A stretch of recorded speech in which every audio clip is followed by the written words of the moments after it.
لکه دا ټوله دنیا ما پرېږدي څه پروا مې نشته خپلوان دې پرېږدي که دوستان دې پرېږدي که یاران دې پرېږدي که بچي دې پرېږدي که مور پلار دې پرېږدي او چې کله سړی د دې آیت تلاوت وکړي که نه دا زړه دومره خوشحاله شي چې ټوپونه وایي چې الحمدلله زموږ داسې رب دی لکه الله سورة البقره کې څه وایي درېیمه سپاره کې الله ولي الذين آمنوا الله دوست د مؤمنانو دی دا آیت د زړه سم خوشحالي چې الله دوست د مؤمنانو دی او بیا سړی سوچ وکړي چې زه په هغه ټولګي کې یم چې الله د هغوی ملګری دی صحیح ده زه کمزوری یم او صحیح ده زه به ګناهګار یم خو دغه ټولګي کې یم او صحیح ده چې خلک زما نه مخکې تللي دي او اسونه یې ځغلولي دي او صرف دوړه پاتې شوي د هغه خلک راته هم نښ کوي خو بیا هم په هغوی پسې شاته روان یم ورو ورو روان یم کله ولیږم کله پاسمه کله په خپاړو کله پیاده کله په سورلۍ کله سورلۍ ستړي کله زه ستړی خو روان یم په هغه لار باندې په دې باندې انسان شکر وباسي چې الحمدلله الله دا دین را نصیب کړی ده او هغه وایي چې زه د مؤمنانو ملګری یم لکه دا ټوله دنیا ما پرېږدي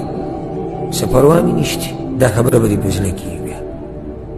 که خپلوان دې پرېږدي که دوستان دې پرېږدي که یاران دې پرېږدي که بچي دې پرېږدي که مور پلار دې پرېږدي زړه به دې په دې خوشحاله چې عرش والا ما سره دي او مؤمنان ما سره دي سورة فاتحه کې په مخه یې موږ وایو په هر رکعت کې اهدنا الصراط المستقیم یا الله ما ته وښایه نیغه لار دې نیغه لار باندې تګ ډېر ګران کار دی اسان کار نه دی یو خو څه وخته پورې د جذباتیان زه د جذباتیان نه یم نو دا به ډېري څه وخته پورې سړی لږ دینداره شي ځان نه سم ابو تقوا جوړ کړي دا څه وخته پورې اسانه خو نیغه لار باندې همیشه تله دا ډېر ګران کار دی نو سړی کله نه کله دې سوچ کړي چې زه خو نیغه لار غواړم خو په دې نیغه لار خو به زه یوازې شم یعنې کلي کې به راسره خلک هم ښادي نه کوي کیدای شي څوک راته وهابي ووایي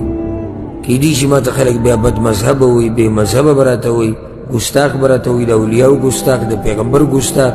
د پلاني ملک پیسې خوري د پلاني ملک نه علي خلک به راسره غم ښادي ختمه کوي دې شوي دي ډېر او کیدای شي د کلي نه مې خلک وباسي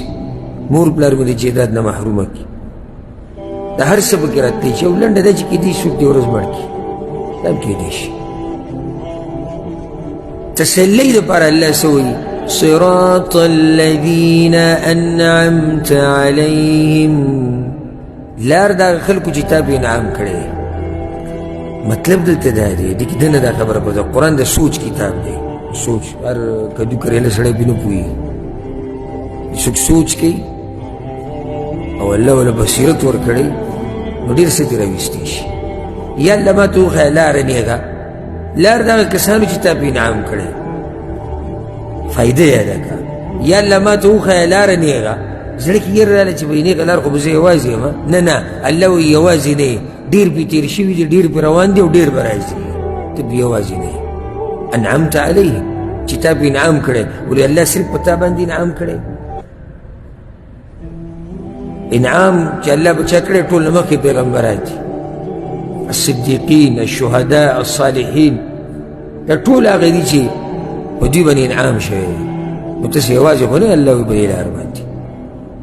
دا ټول تا سره ملګري دي او بیا د ټول نه غټه خبره تا سره څوک ملګری تا سره الله ملګری